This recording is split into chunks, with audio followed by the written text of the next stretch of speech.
In our world, there are two kinds of people, those who cares about other people and those who are not. The first type of people, they will think about other people's feelings. They don't want other people to be sad or hurt. They will try to understand others' feelings and act in the way that they think they should.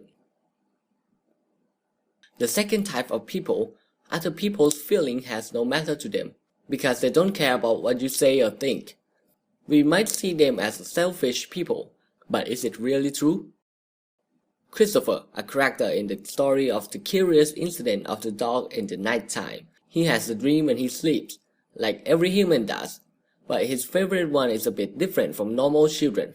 In his dream, nearly everyone on Earth is dead, because they have caught a virus, but this virus is special.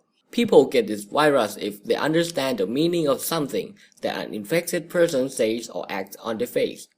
For example, if someone says to you that you have such a nice hairstyle while your head is nearly bald, and you know that this person doesn't mean like he or she says, you know that this person wants to make fun of you because you are bald, then you are infected. The infected person will be sitting on a sofa and do nothing, no eating or drinking, so they starve to death. He has two versions of his dream. The first one is what I have told you, but the second one just has a slightly different from the first one. In the second version, people die because they commit suicide. Some people walk into the sea and drown, or some people jump into the rivers. Eventually, there is no one left on Earth, except the people who don't understand the meaning of words and faces, the people who are similar to Christopher. Christopher cannot distinguish the different faces and moods. He just knows that this face means happy and this face means sad. After everyone on Earth is dead, Christopher will do whatever he wants, eat the food he likes, play his favorite games, and do the things that he can't do in the real life. He feels free from every rule that the society has made, free from the judgment from other people. This dream is kind of weird, it's unusual. But why the author writes this up? What is the meaning of this? In my opinion, author wants to teach us that sometimes in our life, not knowing is better than knowing. When we understand things too much, sometimes it gives us a hard time. For example, when you have a date with a girl and she makes a disgusting face to you, you will lose confidence and being depressed. Some people might commit suicide from that. Like in the story, people who take other people's thoughts into them are the infected person. They will commit suicide or just sit on a sofa, done nothing and die. When we know about something, we will have a feeling towards it. Sometimes you might confuse and have questions like, does she like me or not? Am I doing anything wrong? These questions will stuck in your head all day. When you are working, when you are having lunch, or even when you are in an important meeting. This makes you lose your concentration.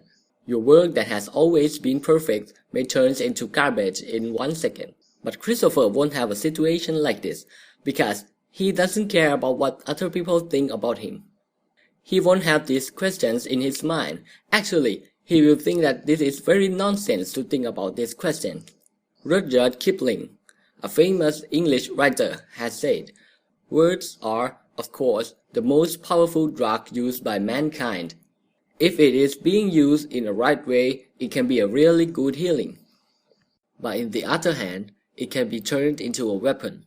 People can kill you by using words to stab your heart, but not physically. It will slowly eat your feelings, your sense, your consciousness, and finally you will be under control by the words. But you can protect yourself from that. Words are like a sword that lies on the floor. It cannot hurt you until you pick it up and cut yourself. If we are not giving much attention to those words or action, how can it affect your life? If you have a hard time, just throw it away.